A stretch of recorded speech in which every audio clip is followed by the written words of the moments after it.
nous allons corriger les équations de réaction qui vous ont été données en activité. Alors, on va commencer par corriger 2-3 équations de réaction qui sont relativement simples, en les détaillant bien, en expliquant toute la procédure, et petit à petit, on va raccourcir cette procédure pour aller sur quelque chose de plus mécanique. Alors, on regarde ici cette équation. Je vous rappelle que ceci, c'est une équation, ce n'est pas un bilan de transformation. J'ai déjà les formules chimiques, j'ai de l'aluminium, j'ai du soufre, et à la fin, je vois qu'il y a toujours de l'aluminium et du soufre, mais pas assemblés de la même façon. Alors, quand on fait une équation bilan, pour la résoudre, on fait ce qu'on appelle le bilan des atomes. Je casse toutes les molécules. Alors là, c'est très très simple parce que je n'ai que des atomes. Je compte. Combien d'aluminium? J'en ai un. Combien de soufre? J'en ai un.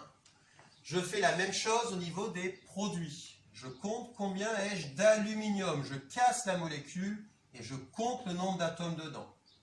2 atomes. Combien de soufre? 3 soufres. Quand on a fini cette étape, on s'aperçoit que cette équation n'est pas équilibrée. Je n'ai pas autant d'atomes à la fin qu'au départ. Donc il va falloir que je l'équilibre. Comment on fait ça? Très simplement, je ne peux utiliser que des molécules qui étaient présentes dans mon bilan initial. Au départ, j'ai de l'aluminium, du soufre. À la fin, j'ai de Al2S3. Je ne pourrai donc équilibrer cette équation qu'avec ces espèces-là.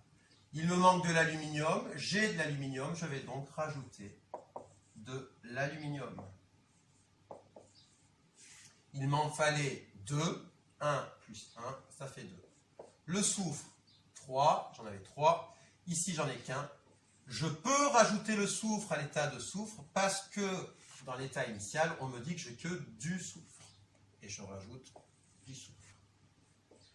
Dans l'état final, j'avais assez d'atomes, il n'y a besoin de rien rajouter, donc je reste comme cela, et j'écris cette équation un petit peu mieux, je compte, un aluminium plus un aluminium, cela nous fait 2 aluminiums. Un soufre plus un soufre plus un soufre, 3 soufres. Et ici, je n'ai utilisé qu'une seule molécule d'Al2S3, j'ai toujours de l'Al2S3. Je refais rapidement un bilan. 2 aluminium, 3 soufres, 3 soufres. Ce qui est, l'équation est équilibrée évidemment.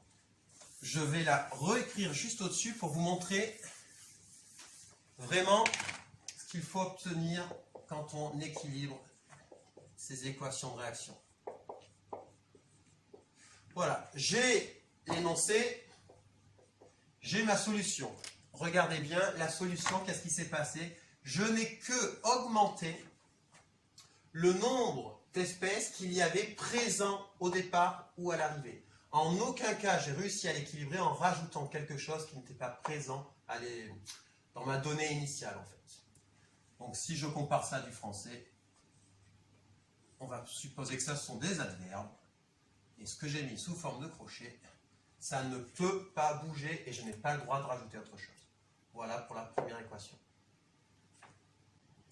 Traitons la deuxième équation, on allant un petit peu plus vite, maintenant qu'on a compris le principe. Je fais mon bilan, je compte le nombre de fer, 1, le nombre d'oxygène, je casse mon dioxygène, ça fait 2 oxygènes, et je fais pareil pour cet oxyde de fer, 3 fer, et combien il y a d'oxygène? 4 dedans. L'équation n'est pas équilibrée, je vais donc devoir travailler dessus en rajoutant des molécules qui sont présentes dans mon équation du départ. Je m'aperçois qu'il manque de l'oxygène. Je vais donc rajouter de l'oxygène, mais je ne peux le rajouter que grâce à une molécule qui contient de l'oxygène, donc le O2. 4 oxygènes, 1, 2, 3, 4, 4 oxygènes. J'ai 3 atomes de fer, il me manque du fer, je vais donc rajouter du fer grâce à Fe, parce qu'il était présent au départ sous forme de Fe. 1, 2, 3 fer, 3 fer, 4 O, 4. Je viens d'équilibrer mon équation bilan. Je la réécris de façon plus jolie.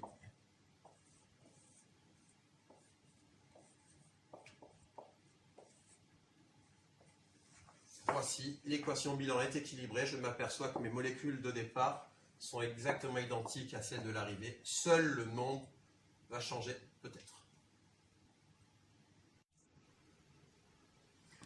Alors nous allons traiter maintenant ces 4 équations de difficulté moyenne. Donc on va partir par celle-là. C'est une équation historique, c'est celle qui nous a permis de décomposer la molécule d'eau. C'est Lavoisier qui avait réussi à faire ça. Alors on attaque. Petit bilan. Allez, on va faire ça à 2 têtes maintenant. J'ai 2 hydrogènes, c'est équilibré. 1 oxygène, 2 oxygènes. Ce n'est pas équilibré. Il faut absolument que je rajoute de l'oxygène du côté des réactifs. Le problème, c'est qu'il n'apparaît que dans une seule molécule. Ben, ce n'est pas un problème. Je vais devoir rajouter toute la molécule. Il me fallait 2 oxygènes. Attendez, c'est mal écrit. 2 oxygènes, j'ai bien 2 oxygènes. Le problème, c'est qu'en rajoutant cette molécule d'eau, j'ai rajouté de l'hydrogène. J'ai maintenant 2 plus 2 hydrogènes, 4 hydrogènes. Ici, j'en avais 2. Il faut que je rajoute donc de l'hydrogène du côté des produits. Donc, je rajoute de l'hydrogène du côté des produits. Bilan, H2O, flèche, H2 plus O2. Et je compte 1, 2 molécules d'eau, 2 molécules d'hydrogène, une seule molécule d'oxygène. Le 1 que je mets là est facultatif, en fait on ne l'écrit jamais. Donc, réponse à la question, ici, je l'avais ici, 2. Deuxième équation, l'oxydation du cuivre. Alors, même démarche. Le but du jeu, c'est d'essayer d'aller toujours de plus en plus vite quand on a compris la mécanique. 2 cuivres, 1 cuivre. Alors l'idée, ça serait d'essayer d'équilibrer tout de suite l'atome de cuivre. Dans ces cas-là, c'est une petite perte de temps. Pourquoi? Parce que l'atome le plus facile s'équilibre toujours en dernier. Donc l'atome qui va poser le plus de problèmes, c'est l'oxygène.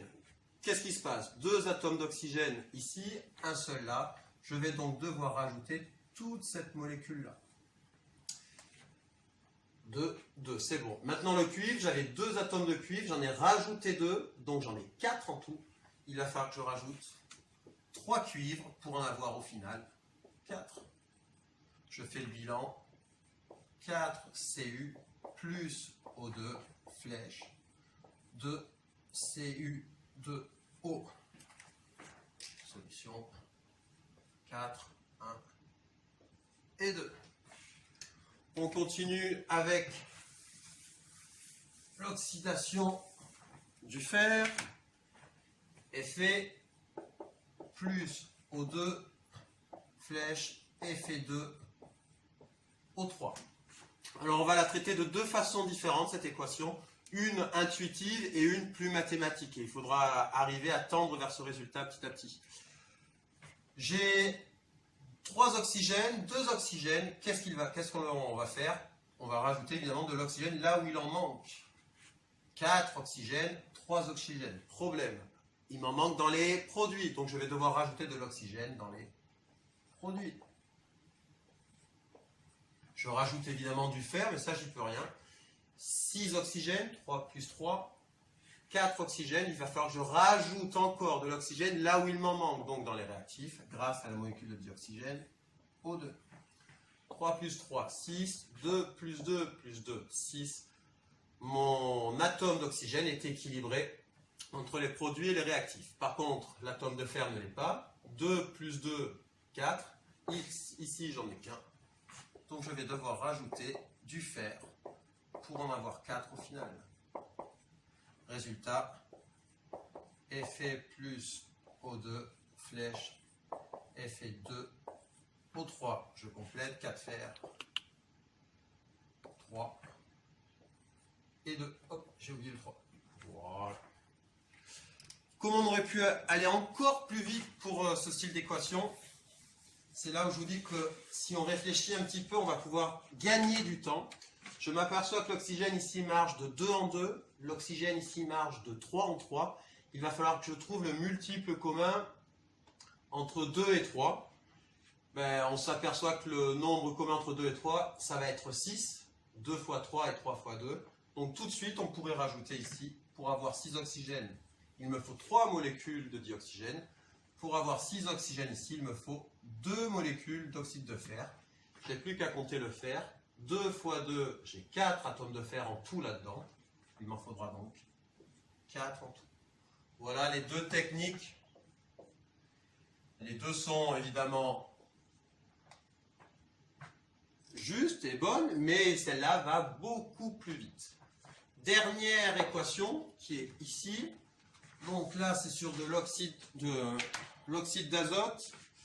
Alors, la difficulté de cette équation, c'est que l'atome d'oxygène, c'est souvent celui-là, le plus compliqué, c'est l'atome d'oxygène parce qu'il est un peu présent partout. L'atome d'oxygène intervient dans les 3 molécules de mon équation de réaction. Alors, on réfléchit, on s'aperçoit qu'ici, il y en a 1 plus 2, ça fait 3. Ici, j'en ai que 2.